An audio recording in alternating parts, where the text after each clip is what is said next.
कहानी बदली हुई सास। उमा आज सुबह से ही बड़ी तेजी से अपना काम निपटा रही थी। उसके पीछे की वजह भी काफ़ी खास थी। उसको पूरे 3 साल बाद अपने मायके जाने का मौका जो मिला था। काम करते वक्त वह काफ़ी रिलैक्स थी, क्योंकि सासू माँ ने उससे कहा था कि कुछ दिनों तक दीपा, जो कि उसकी ननंद थी, नहीं आने वाली है। उसकी यह एक ननंद 100 के बराबर थी। उमा शादी करके जब घर आई थी, तब दीपा को अपनी बहन की तरह प्यार करती थी, क्योंकि उसके खुद के ही कोई बहन नहीं थी। लेकिन कुछ ही हफ्तों में ही उसे यह पता चल गया था कि उसकी ननद किसी जेलर से कम नहीं है। हालांकि दीपा का ब्याह हो चुका था, लेकिन उसे अपने ससुराल वालों की किसी प्रकार की चिंता नहीं थी। उसे जब भी जी करता था, वह अपने मायके चली आती और मायके वालों पर अपना हुक्म चलाती, खासकर अपनी भाभी पर। वही डिसाइड करती थी वहाँ पर क्या खाना पकेगा, कोई घूमने जाएगा कि नहीं, या जाएगा तो कहाँ जाएगा। दीपा ही थी जो हर बार उमा को किसी न किसी बहाने से अपने मायके जाने से रोक लेती थी। लेकिन आज का दिन कुछ अलग था, क्योंकि माँ के कहने पर दीपा ने पति ने उसके मायके जाने का इंतज़ाम कर दिया था। ट्रेन की भी टिकट बुक हो चुकी थी। सारा काम खत्म करने के बाद उमा अपने पति के साथ अपना सामान लेकर घर के बाहर निकलने थे कि सामने से दीपा आती हुई दिखाई दी। दीपा, जिसके मुंह पर बड़ी स्माइल और आंखों में चमक थी, वही दूसरी तरफ उमा की आंखों में उसको देखकर पानी आ गया था, जो बस आंसू के रूप में छलकने बाकी था। भैया भाभी के पास आकर दीपा ने कहा, क्यों भैया, कहाँ चले अपनी पत्नी के साथ, और लपाटा करने के लिए अपना बहन को भूल गए क्या? दीपा ने कहा, कहीं से सपाटा करने नहीं, तुम्हारी भाभी को मायके छोड़ने जा रहा हूँ। अच्छा, मैं आई और भाभी जाएगी? क्या आपकी पत्नी को मेरा आना पसंद नहीं है? दीपा ने भाभी को टोंट मारते हुए कहा। मन में उदासी और आंखों में नमी लिए उमा पलट कर घर के अंदर जाने लगी, क्योंकि उसको मान लिया था कि उस बार दीपा की वजह से उसके मायके जाना कैंसिल हो जाएगा। लेकिन तभी सामने से उसकी सास आई और बोली, तुम दोनों अभी तक रेलवे स्टेशन नहीं गए? क्या गाड़ी के पीछे दौड़ते हुए जाओगे? दीपा बीच में टपकते हुए बोली, यह क्या कह रही हो माँ? मैं आई हूँ और आप भाभी को मायके भेज रही हो? क्या अब आपको मैं इतनी खटकने लगी हूँ?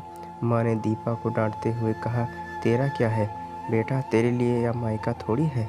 यह तो तेरे लिए एक प्रवास स्थल है, जहाँ तू जब जी चाहे जब अपने ससुराल में बोरियत महसूस करे आ जाती है।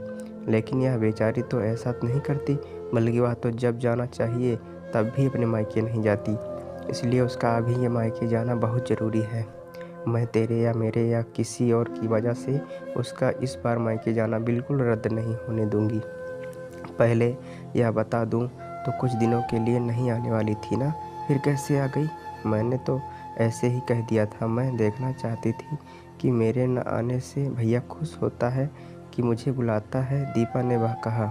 हाँ हाँ, क्यों नहीं, कोई बुलाए या ना बुलाए, पर्यटन स्थल पर तो हर कोई जा सकता है। अब की बार मेरी बहू को उसके पर्यटन स्थल पर, यानी कि उसके मायके जाने दे। बेचारी ने सिर्फ अपने भाई की शादी देखी है और अब तो उसके भाई के बच्चा भी हो गया है। उसका मुंह तक नहीं देखा। उसने उसे भी अपने हिस्से का सुख भोगने दे। माँ ने दीपा को फटकारते हुए और मुंह की साइड लेते हुए कहा। अपनी सास के मुंह से अपने लिए ऐसे शब्द सुनकर उमा की आंखें छलक गईं। उसने अपनी सास को गले से लगा लिया। सास ने कहा, बहुत हो गया प्यार, जल्दी जाओ वरना ट्रेन छूट जाएगी। अपनी माँ का बदला हुआ रूप देखकर दीपा बहुत हैरान थी। उसे यकीन नहीं हो रहा था कि यह वही माँ है जो उसका हर कहा मानती थी और हमेशा उसका पक्ष लेती थी, चाहे बहू सही हो या गलत। वही माँ अपने मन में अपनी उस दोस्त को धन्यवाद दे रही थी, जो कुछ दिनों पहले उसके घर आई थी और कुछ दिन रही थी और जाते जाते उसकी आंखें खोल गई थी। सहेली ने उन्हें बताया था कि वह अपनी बेटी का मोह छोड़ दे, वरना अपने बहू और बेटे के मन में अपनी इज्जत खो देगी। बिना सोचे समझे, बिना अच्छे बुरे का विचार किए हुए हर फैसला सिर्फ अपनी बेटी के हिसाब से लेना सही नहीं है।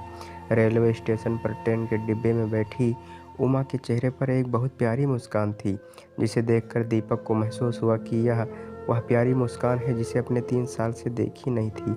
सच ही तो ये है, मायका महिलाओं के लिए पर्यटन स्थल ही तो होता है, जहाँ वह अपने ससुराल की सारी चिंताएं टेंशन भूलकर कुछ दिन आराम से रह सकती हैं।